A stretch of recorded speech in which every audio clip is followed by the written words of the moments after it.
એક વાત કહું તમને, क्या बोला तूने? મેં જ્યારે જીમ ચાલુ કર્યું હતું ત્યારે મેં આ ભાઈબંધ દેખાય તમને મેં તમને બતાવું. अच्छा. એમાં જ બોડી બનાવવાનો વિચાર કર્યો હતો.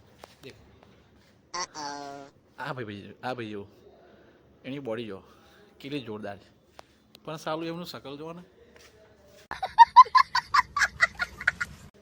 શકલ કેવું છે, ગોરીલા જેવું લાગે ને. એટલે બોડીથી કંઈ થતું નહીં, गजब बेइज्जती है. થોડી શકલ પણ સારી હોવી જોઈએ. આ ભાઈ જુઓ, ચાઇનીઝ માલ, क्या बोला तूने?